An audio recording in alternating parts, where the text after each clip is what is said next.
Продуктите от интервенционните запаси на Европейския съюз, включени в първия транш, са ориз, брашно, захар, олио, зрял фасол, леща, конфитюр, пчелен мед, вафли и картофено пюре. Програмата се провежда за 6-та поредна година, съобщи за телевизия Враца Гергана Михалчева, директор на областния съвет на Българския червен кръст. Раздаването на продуктите ще започне на 7 октомври. Тази година в област Враца ще бъдат подпомогнати 13 814 лица. В сравнение с миналата година цифрата е с 1300 човека по-голяма. Това се дължи, може би, на факта, че са включени две допълнителни групи правоимащи лица. Програмата ще се осъществи в два транша. Първият, както вече споменах, започва на 7 октомври, ще приключи на 31 октомври.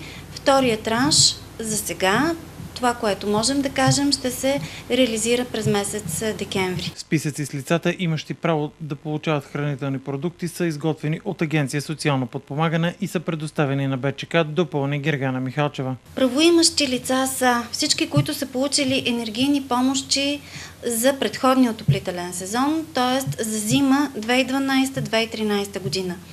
Отново в нашия списък фигурират майките или осиновителки на деца до 1 годишна възраст, които получават своето майчинство от социални грижи.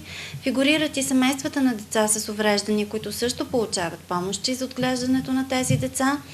Включени са и родителите на първокласниците за миналата учебна година, които са получили еднократна помощ за първи учебен ден, т.е. тези деца сега вече са във втори клас.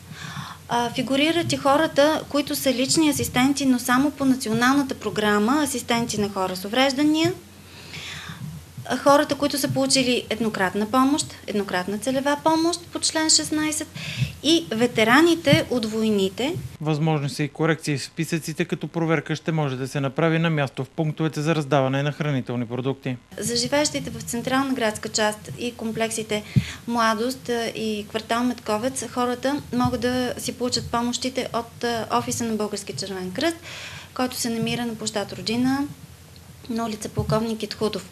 Всички останали, които живеят в жилищните комплекси на града, те знаят, но който за първа година ще получава, да знае, че централният склад се намира в ОКС на улица Драган Цанков номер 6. Получаването на пакетите става срещу лична карта или нотариално заверено пълномощно.